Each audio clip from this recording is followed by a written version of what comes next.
Hello दोस्तों, एक हाल ही में आई बेहतरीन मूवी जिसका नाम है लव हॉस्टल। तो इस मूवी में बॉबी देओल और विक्रांत मैसी लीड रोल में है। तो आज हम इसका हिंदी में एक्सप्लेन करेंगे। तो आप लोगों से रिक्वेस्ट है, वीडियो को लाइक और शेयर और चैनल को सब्सक्राइब जरूर करिए।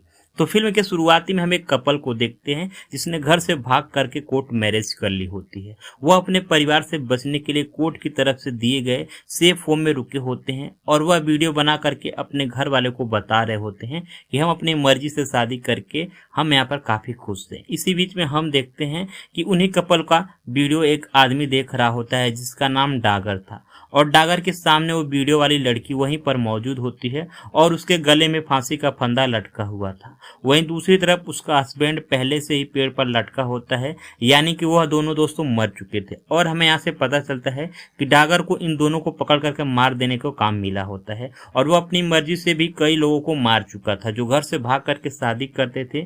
और डागर समझता था कि यह काम करके वो बहुत समाज सेवा कर रहा है। यहाँ डागर ने उस लड़की को इसलिए जिंदा रखा होता ताकि वो अपनी आंखों के सामने अपने प्यार को मरता देख सके। खैर, इसके बाद डागर उस लड़की की अपने फोन में फोटो क्लिक करता है, जिसके बाद उसे वो मार करके वहां से चला जाता है। अब अगले दिन उसी जगह पर हम पुलिस वाले को देखते हैं जहां डीएसपी सुशील राठी इस केस के लिए इन्वेस्टिगेट कर रहे होते हैं और उन्हें गुटके की पिक दिखाई देती है। यह देख करके वो समझ जाते हैं कि इन दोनों कपल को मारने वाला डागर ही है, क्योंकि इससे पहले भी डागर कईयों को मार चुका है और यह उनकी आइडेंटिटी बन गई है। अब दूसरे सीन में हम कपल को एक देखते हैं जिसमें लड़के का नाम अहमद और लड़की का नाम ज्योति होता है। अहमद मुस्लिम परिवार से था और ज्योति हिंदू परिवार से थी। यह दोनों एक दूसरे से बहुत प्यार करते, लेकिन अहमद अदर कास्ट का होने की वजह से ज्योति के परिवार वालों के रिश्ता मंजूर नहीं था, इसीलिए उसके परिवार वालों उसका रिश्ता कहीं और करवा रहे थे। इसके तंग आकर के दोस्तों ज्योति अपने घर से भाग करके अहमद के पास आ जाती है, जिसके बाद हम दोनों ये शादी कर लेते हैं। और इन सबसे निधि नाम की एक लड़की इन दोनों की मदद कर रही होती है। अब इसी बीच अहमद के पास उसके फ्रेंड दिलेर का कॉल आता है। दरअसल अहमद सूरज भान और देवी सिंह के लिए माल सप्लाई का करने का इलीगल काम करते थे, और अहमद उन्हें चाह करके भी मना नहीं कर पाता था क्योंकि वो लोग काफी पावरफुल थे। लेकिन अहमद ने ज्योति को बताया था कि उसने वह काम कब का छोड़ दिया है। फिर जब यहाँ ज्योति को पता चलता है कि अहमद तो अभी वो काम कर रहा है तो उस पर काफी गुस्सा करती है और उसको फोन पानी में फेंक देती है। खैर, अभी धर्म ज्योति के परिवार वालों को देखते हैं जो कि काफी गुस्से में थे क्योंकि उनकी बेटी एक मुस्लिम लड़के के साथ भाग गई थी। यह सुनकर के ज्योति की दादी कमला वहां आती हैं जो कि सेरिया की एमएलएम थी और पूरे गांव में उन्हीं की चलती थी। उनका फैसला हर किसी को मानना पड़ता था। अब इधर हम ज्योति को अहमद को देखते हैं जो कि निधि के घर पर रुके हुए थे। फिर दूसरे दिन अहमद और ज्योति एक लायर और निधि के साथ कोर्ट जाते हैं, जहाँ ज्योति जज को बताती है कि उन दोनों के अलग धर्म में शादी है।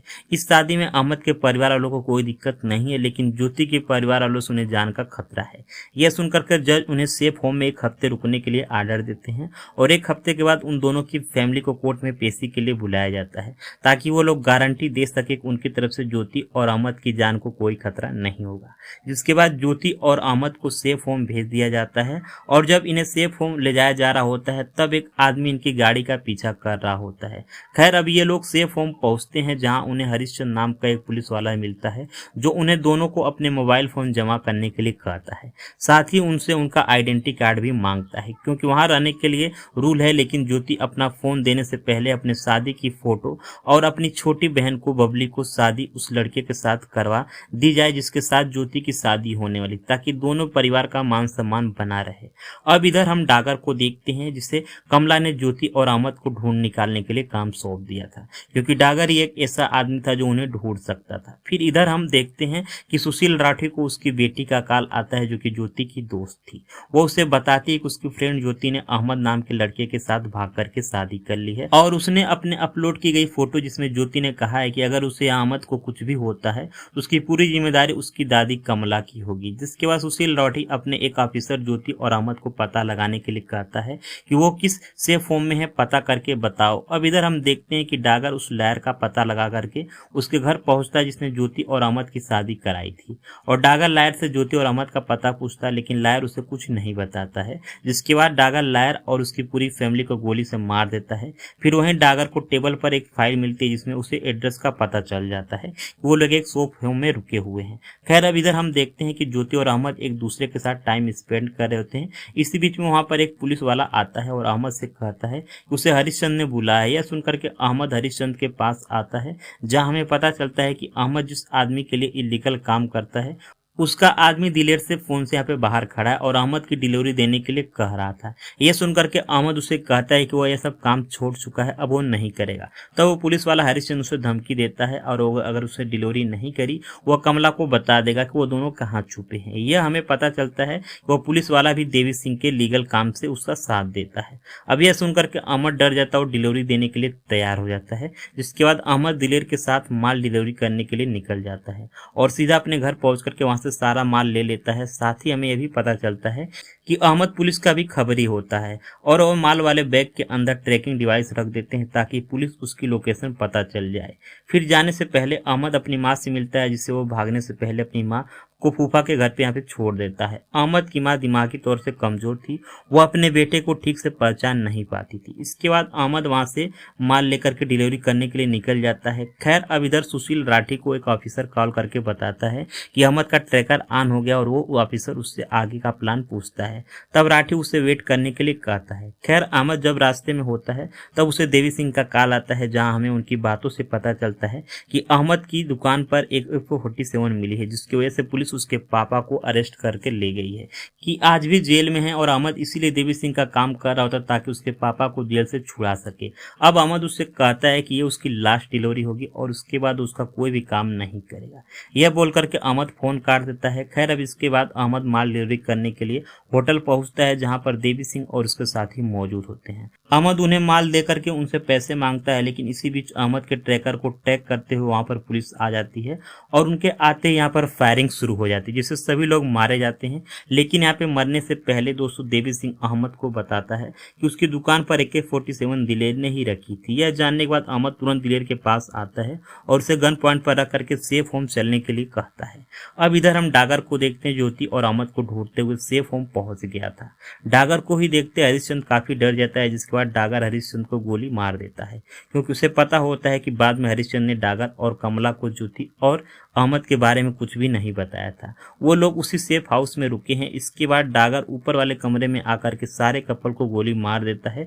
यह देख करके ज्योति उससे बच करके बाथरूम में छुप जाती है। तभी इसी बीच में वहां पर अहमद और दिलेर आते हैं, लेकिन अहमद दिलेर को नहीं मारता है, क्योंकि उसे पता था कि दिलेर को उसके दुकान पर AK-47 रखने के लिए मजबूर किया था। इसी बीच में हम देखते हैं कि डागर दिलेर को गोली मार देता है। यह देख करके अहमद अपनी जान बचा करके ज्योति को बचाने के लिए सेफ होम आता है, जहाँ उसके पीछे पीछे डागर भी आ जाता है। तब अहमद डागर से बचने के लिए खिड़की से कूद जाता है, जिसकी वजह से उसके काफी चोटें आती है। लेकिन थोड़ी देर बाद अहमद को ज्योति मिल जाती है और वो दोनों डागर को चकमा दे करके वहां से भाग जाते हैं।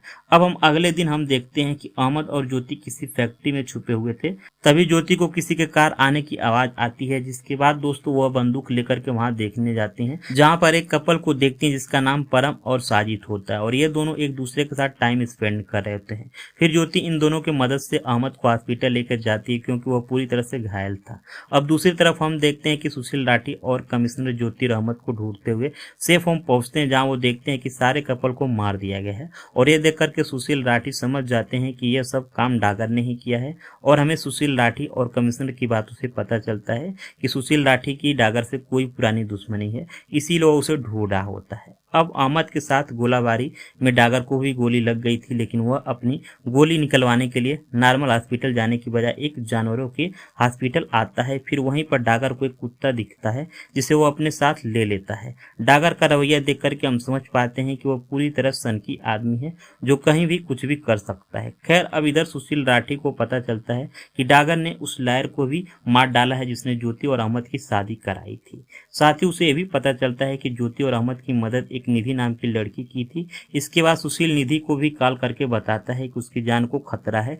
फिर यहाँ पर हमें पता चलता है कि 12 साल पहले सुशील राठी का भाई और निधि की बहन एक दूसरे से प्यार करते थे, जिसके बाद वो दोनों यहाँ से भाग गए थे। लेकिन जब यह बात डागर को पता चलता है तब उन दोनों को दोस्तों जिंदा जला दिया जाता है और यह सब सुशील के सामने हुआ था और यही वजह है कि सुशील डागर को ढूंढ रहा था बदला लेने के लिए। खैर इधर हम देखते हैं कि ज्योति और अहमद एक होटल में आकर रुकते हैं, जहां ज्योति अपनी बहन द्वारा भेजा हुआ एक वीडियो देखती है, जहां उसे पता चलता है कि ज्योति के पिता उसकी शादी के खिलाफ नहीं थे, लेकिन उसकी दादी इस चीज के खिलाफ थी, इसीलिए ज्योति के पिता चाहकर भी कुछ नहीं कर पाए। अब इसी बीच हम देखते हैं कि डागर एक फोन ट्रैक करके उसके होटल तक पहुंच जाता है, जिसके बाद डागर उस फोन पर कॉल करता है। इधर फोन के रिंग की आवाज सुनकर अहमद काफी डर जाता है, जिसके बाद वो एक बैग से फोन निकाल करके उस फोन की बैटरी निकाल कर फेंक देता है। दरअसल जब अहमद देवी सिंह को माल डिलीवरी करने गया था तब वहां से एक पैसों से भरा बैग उठा लाया था, इसमें फोन था और यह बात अहमद को पता नहीं थी। अब इसी बीच ज्योति अहमद से अपनी बहन को लाने के लिए कहती है, क्योंकि कमला उसकी शादी जबरदस्ती करवा रही थी, लेकिन अहमद ऐसा करने से मना कर देता है और इसी बात को लेकर के इन दोनों में बहस हो जाती है। अब इसी बीच वहां पर ज्योति और अहमद से मिलने परम और साजिद आते हैं और ये दोनों लोग आपस में बात कर रहे होते हैं। तभी वहां पर डागर आ जाता है और परम और साजिद को गोली मार देता है। यह देख करके अहमद और ज्योति डर जाते हैं और वो अपनी जान बचा करके होटल से बाहर भागते हैं और वहां से एक कार लेकर निकल जाते हैं। फिर ये दोनों सीधा निधि के घर आते हैं, जहां पर ताला लगा होता है। ज्योति को पहले से पता था कि निधि के घर की चाबी उसके कुत्ते के गले में होती है, तो कुत्ते के गले में चाबी निकाल करके ताला खोल लेती है, जिसके बाद ये दोनों निधि के घर में छुप जाते हैं। यहाँ पर ज्योति अहमद को अपनी बहन बबली और उसकी माँ को लाने के लिए कहती है और ज्योति के बार बार कहने पर अहमद इसके लिए मान जाता है। खैर अब इधर डागर अहमद का घर पता लगा करके उसके घर जाता है और वहां उसकी माँ फूफी को जान से मार डालता है। अब यहाँ पर पुलिस वाला निधि के घर आता है, जहाँ वो देखता है कि यहाँ तो ताला लगा हुआ है। दरअसल ज्योति ने फिर से गेट पर ताला लगा दिया था ताकि डागर को शक ना हो कि वो लोग निधि के घर में छुपे हुए। जिसके बाद वहां से पुलिस दोस्तों राठी को कॉल करके बताते हैं कि निधि के घर पर तो ताला लगा हुआ है। तभी सुशील राठी उन्हें निधि के घर के बाहर पहरा देने वाले के लिए कहते हैं, ताकि अगर डागर आए तो वो सुशील को इन्फॉर्म कर दे। खैर अब हम देखते हैं कि जब अहमद अपनी माँ को लेने अपनी फूफी के घर आता है तो वो देखता है उसकी माँ और फूफी की मौत हो चुकी है। यह देखकर को समझ जाता है कि यह डागर नहीं किया है। जिसके बाद अहमद अपनी माँ को एक जगह ले जाकर के दफना देता है और अपनी माँ की मौत पर टूट टूट कर रोने लगता है। खैर अब अगले दिन अहमद बबली को लेने उसके घर पहुंचता है, क्योंकि ज्योति के परिवार वाले उसकी शादी जबरदस्ती करवा रहे थे। इधर हम देखते हैं कि डागर को पता चल जाता है कि ज्योति और अहमद निधि के घर में छुपे हैं, इसलिए डागर दोस्तों उस पुलिस वाले को मार करके निधि के घर में घुस जाता है। इस तरफ अहमद ज्योति के परिवार वालों को गन पॉइंट पर रख करके बबली को वहां से ले जाने लगता है और इन सब से ज्योति के पापा उसकी मदद करते हैं। यहाँ जब निधि अपने घर पर आती है तो वो देखती है कि उसका कुत्ता मरा हुआ है, तो समझ जाती है कि डागर घर के अंदर है। जिसके बाद वो घर के अंदर आती है, जहाँ वो देखती है डागर ने ज्योति को एक फंदे से लटकाया हुआ है और यह देख करके इन दोनों की बातों से पता चलता है कि डागर निधि को पिता और उससे कुछ साल पहले डागर के बड़े भाई की बेटी ने सुशील राठी को भी उसके साथ भाग करके शादी कर ली थी, जिसमें निधि ने उसकी मदद की। इसी वजह से डागर के बड़े भाई ने बदनामी की वजह से सुसाइड कर लिया था और डागर अपने बड़े भाई से बहुत प्यार करता था और उसे अपना भगवान मानता था। जिसके बाद डागर ने अपने बड़े भाई की मौत का बदला लेने के लिए अपने बड़े भाई की बेटी और सुशील राठी के भाई को जिंदा जला दिया था। उसी दिन से डागर ने ठान लिया था कि जो कोई भी लड़की भाग करके शादी करेगी उन दोनों को मार डालेगा, क्योंकि डागर का मानना था कि ये लोग घर से भाग करके अपने परिवार की बदनामी करते हैं, इसीलिए उनकी नजरों में यह सारा काम समाज सेवा था। अब इधर जब अहमद बबली को लेकर के ज्योति के पास आ रहा होता है, तभी माँ ज्योति का भाई आ करके अहमद को गोली मार देता और बबली को यह ले जाने लगता है। इधर हमें पता चलता है कि डागर ने ज्योति को भी गोली मार दी थी और डागर जाते जाते अपनी बेटी के लिए एक गन छोड़ करके जाता है ताकि वो अपना फैसला खुद ही कर सके।